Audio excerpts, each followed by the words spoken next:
우리 함께 찬송하겠습니다. 찬송가 435장입니다. 찬송가 435장 나의 영원하신 기업, 우리 함께 찬송합니다. 나의 영원하신 기업 생명보다 귀하다. 나의 갈 길 다가도록 나와 동행하소서. 주께로 가까이 주께로 가오니 나의 갈 길 다가도록 나와 동행하소서.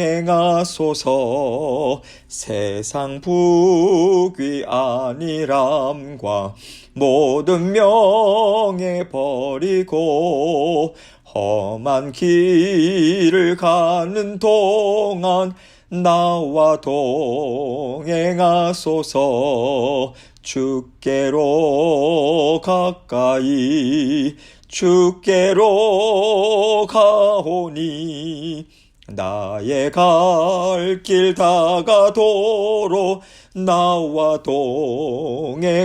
동행하소서.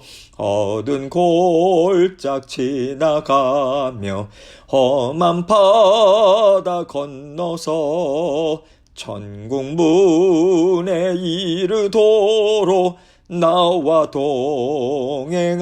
동행하소서. 주께로 가까이 주께로 가오니 나의 갈 길 다가도록 나와 동행하소서. 아멘. 기도하겠습니다. 하나님 아버지 감사합니다. 우리의 영원한 기업 되어주셔서 감사하고 우리 사랑하는 모든 성도님들의 삶 가운데 아버지 하나님께서 늘 공급해 주시고 필요 또한 우리 주님께서 채워주실 것을 믿고 우리 모든 성도님들 감사함으로 주님과 함께 동행하기를 아버지 하나님께 간절히 소원합니다. 성령 아버지 하나님께서 도우시고 인도하여 주셔서 아버지 친히 우리의 발걸음 인도하여 주시고 아버지 모든 먹고 살아가는 것이나 우리 육신의 건강도 생사화복 다 주님께 내어 맡기고 아버지 하나님께서 다스리시고 하나님의 자녀들 주의 몸된 교회와 또 아버지 하나님의 가정 아버지 하나님께서 책임지시고 인도하신다는 것을 믿는 믿음으로 다 의뢰하고 아버지 하나님께 맡기고 주님만 의지하며 전진하는 저희 모두가 될 수 있도록 은총 베풀어 주옵소서. 오늘도 말씀을 통해서 저희 각자에게 들려주시는 주님의 음성이 있으리라 믿습니다. 마음은 활짝 열고 주님께서 말씀하여 주시는 것에 아버지 하나님 저희가 따르고 또 오늘도 살아내는 하루의 일정 될 수 있도록 은혜 베풀어 주옵소서. 모든 것을 감사드리며 예수님 이름으로 기도합니다. 아멘. 하나님 말씀 민수기 18장 11절로 13절입니다. 민수기 18장 11절로 13절 말씀 제가 읽습니다. 너에게 돌릴 것은 이것이니 곧 이스라엘 자손이 드리는 거제물과 모든 요제물이라. 내가 그것을 너와 너의 자녀에게 영구한 몫의 음식으로 주었은즉 너의 집에 정결한 자마다 먹을 것이니라. 그들이 여호와께 드리는 첫 수산 곧 제일 좋은 기름과 제일 좋은 포도주와 곡식을 너에게 주었은즉 그들이 여호와께 드리는 그 땅에 처음 익은 모든 열매는 너의 것이니 너의 집에서 정결한 자마다 먹을 것이라. 아멘. 하나님의 자녀들은요, 하나님이 주신 생명으로 살아갑니다. 하나님은 생명의 주인이세요. 이 얘기는요, 살아가는 데 필요한 모든 것을 생명의 주인 되신 하나님이 공급해 주신다는 뜻이죠. 우리는 하나님이 주시는 인생을 살아가는 것이기 때문에 우리 인생에는요, 하나님을 만나고 또 하나님을 깨닫고 성숙한 자녀들로 자라나게 하기 위한 모든 환경이나 필요가 이미 다 들어가 있습니다. 우리가 구원을 얻었을 때 하나님은 우리에게 새로운 인생을 주세요. 그 인생은 하나님을 알지 못하고 내가 생각하고 내가 계획을 세우고 내가 애를 쓰고 내가 주인이 되어서 살았던 것을 다 끊어낸 인생인 거예요. 그 인생은 이미 없어졌어요. 하나님이 계획하시고 하나님이 필요한 것을 채워주시고 모든 것을 하나님과 함께 누리고 이루어가는 삶을 우리는 새로 시작한 것입니다. 하나님께서는요, 이것을 이스라엘 백성들에게 알게 하기를 원하시는 거예요.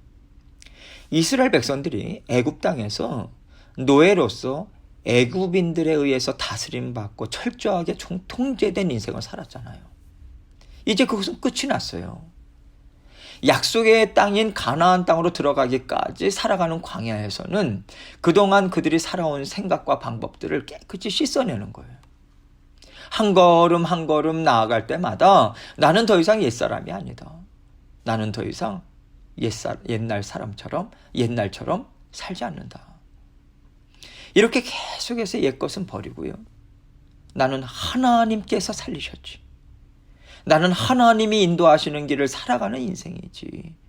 이것을 깨닫고 인정하고 고백하고 믿고 또 살아내고 이러한 과정을 하나님은 우리에게 허락하시는 것입니다. 그래야 하나님께서 약속하신 땅에 우리가 들어갔을 때 이 땅도 내 힘으로 쟁취한 게 아니지. 하나님이 약속하셨고 하나님이 계획하시고 때가 되어서 나에게 주신 땅이야. 이 땅의 주인은 하나님이셔. 이 땅에서 내가 얻는 모든 소산물도 하나님 거야. 하나님이 나를 위해서 땅에서 소산이 나게 하셨지. 내가 땀 흘려서 일해서 열매를 내가 맺는 것이 아니라 하나님이 나에게 풍성한 복을 베풀어 주신 것이다. 이것을 우리가 인정할 수 있는 것입니다. 오늘 말씀은요, 제사장들에게 주시는 그 몫에 대한 말씀이에요. 앞으로 가나안 땅에서 11지파들은 하나님이 주신 땅을 분배받습니다. 그리고 그 땅의 소산으로 먹고 살게 되죠. 그러나 제사장과 레위 자손들에게는 땅을 주시지 않으셔요. 그래서 하나님께서 제사장과 레위인들에게 내가 너희의 기업이다. 너희가 받을 소산은 내가 성소를 통해서 너희에게 공급해 주는 것들임을 먼저 하나님께서 가르쳐 주고 계시다고 생각합니다. 이것은 하나님께서 세우신 질서예요. 교회에서 일하니까, 교회가 일터니까 교회에서 월급 받아야지. 여러분, 이것은요, 세상의 사고방식입니다. 사역자들이 교회를 통해서 살아갈 분복을 받는 것은 하나님이 세우신 질서라고 하는 개념, 이 개념 또한 우리가 가져야 되는 거라고 저는 생각해요. 그래서 저는요, 하나님이 주신 분복을 저는 받고 있습니다. 하나님께 받습니다 라고 하는 마음으로 사례비를 받고 있어요. 세상이 아무리 바뀌어도 우리는 하나님이 주신 질서를 계속해서 붙잡아야 합니다. 내가 땀 흘려서, 내가 똑똑해서 좋은 직업을 갖고, 내가 못나서 힘들게 일해도 돈을 조금만 받는 것이 아니에요. 하나님이 주셨다. 눈으로 보기에는 불공평해 보이지만 하나님이 이미 다 계획하셨어. 그리고 한 달란트를 받든 10달란트를 받든 100달란트를 받든 하나님 앞에서 심판을 받을 때는 다 똑같다. 우리가 이거 붙잡고 살아가는 것이고요. 머리 대신 주님의 손과 발이 되어서 함께 전진하는 거예요. 하나님께서 발이 되라고 하셔도 어쩔 수 없잖아요. 나보고 저 산악지대를 발이 되어서 가라고 하시네. 너 손은 참 좋겠다. 입은 더 좋겠네. 이러면서 살라는 게 아니지 않습니까? 하나님께서 디자인하신 하나님 나라의 한 부분으로서 제사장에게 하나님께서 이러한 몫을 주겠다고 말씀하시는 것이고요. 하나님이 주시겠다고 하시면 그것이 하나님의 질서가 되고 말씀이 되고 법이 되어서 하나님의 백성들은 이것을 지켜나가는 것입니다. 이것이 하나님 나라고요. 이것이 머리 대신 주님과 함께 살아가는 지체의 삶인 것이죠. 오늘 본문 전 부분에는 이스라엘 백성들이 하나님께 드린 소제물, 또 속죄제물, 속건제물 이러한 것들 중에 불사르지 않은 부분을 제사장들에게 주신 것에 대해서 말씀하고 있습니다. 그리고 오늘 본문 11절은요. 화목제물들 중에서 하나님이 제사장과 그의 가족들에게 공급해 주신 것에 대해서 말씀하고 있어요. 11절입니다. 너에게 돌릴 것은 이것이니 곧 이스라엘 자손이 드리는 거제물과 모든 요제물이라. 내가 그것을 너와 너의 자녀에게 영구한 몫의 음식으로 주었은즉 너의 집에 정결한 자마다 먹을 것이니라. 거제물은요, 하나님께 올려드리고요, 다시 제사장에게로 되돌려주는 몫으로 그 희생제물의 오른쪽 뒷다리를 말합니다.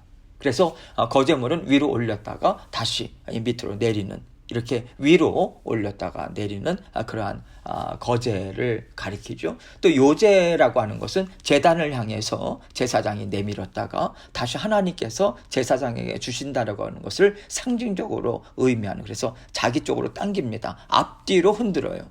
그 동작으로 흔들어서 드리는 가슴 부위를 이야기합니다. 오른쪽 뒷다리나 희생제물의 가슴 부위라고 하는 것은 상당히 좋은 부위를 이야기하잖아요. 하나님께서는 제사장과 또 가족들이 먹을 음식을 친히 이렇게 공급해 주신다는 것을 지금 말해주고 있는 것입니다. 12절로 13절입니다. 그들이 여호와께 드리는 첫 소산 곧 제일 좋은 기름과 제일 좋은 포도주와 곡식을 너에게 주었은즉 그들이 여호와께 드리는 그 땅에 처음 익은 모든 열매는 너의 것이니 너의 집에서 정결한 자마다 먹을 것이라. 이스라엘 백성들이 땅에서 나는 처음 소산의 것을요, 모든 소산의 처음 것을 하나님께 드리지 않습니까? 이 목적은요, 얻은 모든 소산물이 하나님이 주신 것이다, 이거 인정하는 표시입니다. 그리고 이러한 결실, 열매를 맺게 해주신, 얻게 해주신 하나님께 감사하기 위해서인 거죠. 하나님께서는 이것들을 제사장과 그의 가족들에게 주시면서 감사와 기쁨으로 받아 먹어라, 이 말씀하시는 것입니다. 여러분, 우리가요, 하나님은 나에게 가장 귀한 분이시다, 하나님은 나를 가장 사랑하시는 분이시지, 하나님이 나의 필요를 채우시고 하나님께서 은혜를 베풀어 주시니까 내가 살 수 있는 거지, 이 감사로 가득 찬 마음으로 올려드릴 때 우리가 얻은 소산 중에서 가장 좋은 것을 드릴 수밖에 없는 거죠. 하나님께서는 그 마음으로 하나님 앞에 예물을 올려드리라는 것입니다. 그런데 세상 사람들이나 이런 것을 좋지 않게 생각하는 사람들은요, 하나님께서는 제일 좋은 것을 받기를 원하시는데 왜 하나님이 제일 좋은 것을 받으셔야 될까? 나도 이랬는데 나도 좋은 것을 받아 누려야지. 하나님이 나를 사랑하신다고 하면서 제일 좋은 것은 하나님이 다 받으시고 너무 이기적이신 것 같아, 이렇게 생각할 수가 있어요. 하나님께서 사실 이 말씀을 주신 것은요, 우리를 위해서입니다. 여러분, 모든 게 다 하나님의 것이에요. 모든 온 세상 만물이 다 하나님의 것인데 우리가 얻은 것 중에서 가장 좋은 것을 하나님이 가지실 필요가 없는 거죠. 하나님께서 우리의 소산 중에서 가장 좋은 것을 원하시는 것은요, 내가 너의 생명의 주인이고 내가 너를 위해서 모든 일을 이루어주고 있다라고 하는 건 또 인정하고 있니? 인정해야만 영적으로 너가 건강할 수 있는 것이고 나와 화평함을 이루면서 살아갈 수 있어. 이것을 알려주고자 원하시는 하나님의 마음이 담겨져 있는 거예요.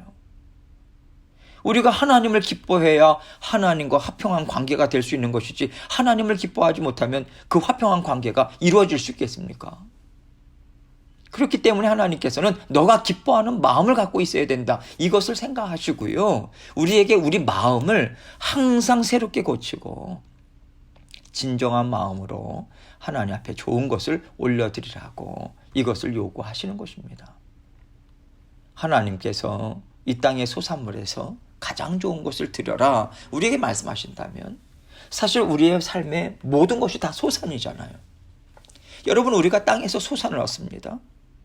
우리가 갖고 있는 시간을 통해서 우리가 그 소산을 얻을 수 있는 것 아니겠어요? 시간이 없다면 무슨 일을 할 수 있겠어요? 하나님께서 일을 이룰 수 있는 시간을 주신 거잖아요. 그렇다면 시간 중에서도 가장 좋은 시간을 하나님께 올려드려야 되는 거죠. 또 하나님께서 우리에게요, 너희가 갖고 있는 자녀를 나에게 줄 수 있겠느냐? 내가 원하는 인생을 자녀로 하여금 살게 할 수 있겠느냐? 그 자녀가 나의 자녀로서 모든 것을 다 바치고 헌신하고 있다고 할 때 부모인 너희들은 기쁨으로 그 자녀를 후원할 수 있겠는가? 하나님이 이건 물으십니다. 우리는 이것을요, 오늘날 우리의 삶을 통해서 적용해서 생각해 볼 필요가 있어요. 하나님은 우리가 갖고 있는 것을 뺏어가면서 그것으로 영광 받으시고 우리의 주인으로 군림하기를 원하시는 분이 아니세요. 만약 그러하시다면 하나님께서 우리에게 자유의지를 주셨겠습니까? 좋은 것을 주실 이유가 없잖아요. 다 하나님의 것인데 우리에게 간신히 먹고 살 것만 주셔도 사실은 우리는 할 말이 없는 사람들 아닙니까? 예를 들자면요, 하나님은 풍성하게 좋은 거 다 주시면서요, 그거 내가 준 거라고 인정하니? 그러면 너 그 마음으로 나한테 요만큼 줄 수 있겠니? 나는 그것을 너가 나를 사랑한다는 징표로 받고 싶다, 이 말씀하세요. 그런데 하나님이 10개를 주시면요, 우리가 하나를 드리는데 9개를 다 드리면서도 하나님 저 9개 부족해요. 저는 10개 다 있어야 돼요. 여러분, 그렇게 한다면 얼마나 욕심쟁입니까? 10의 1조를 크게 볼 것이 아니라 10의 9을 내가 누리고 있다라고 하는 것을 생각해야 합니다. 하나님은 욕심쟁이도 아니고요, 독재자도 아니라고 하는 것을 우리가 생각해야 돼요. 하나님은 우리의 마음을 받기를 원하시는구나. 내가 이 정도는 그렇다면 올려드려야지. 하나님 죄송합니다. 제가 이것밖에는 못 드리지만 제가 더 성장하면 더 많이 드릴 수 있겠죠. 그렇게 자라나도록 하나님 도와주십시오. 이 마음으로 올려드리는 게 저는 옳다고 생각해요. 하나님이 우리에게 무리한 거 요구하시는 거 아닙니다. 하나님은 최소한 우리가 하나님과 멀어지지 않고 그래도 하나님 기억하면서 하나님이 주셨다는 것을 인정하는 마음 놓치지 않게 하시려고요, 그 끈을 붙잡고 계신 것입니다. 하나님께서 이러한 은혜를 우리에게 주고 계시다는 것에 감사하고 더 많은 것을 올려드리도록 우리는 최선을 다해야 합니다. 하나님께서 이 은혜를 주시는 것은요, 하나님 나라를 이루어가는 그 바탕이라고 할까요? 질서라고 할까요? 이것을 우리에게 알려주시기 위해서입니다. 우리는 이것을 통해서 하나님이 온 세상의 주인 되신다는 것을 가정에서나 사업장에서나 교회에서나 날마다 인정하고요, 그 질서를 우리는 유지해 가는 거예요. 이것을 통해서 하나님 말씀은 영원토록 옳습니다. 하나님은 영원토록 의롭습니다. 하나님은 영원토록 우리 인생의 주인 되십니다. 이거 인정하는 거죠.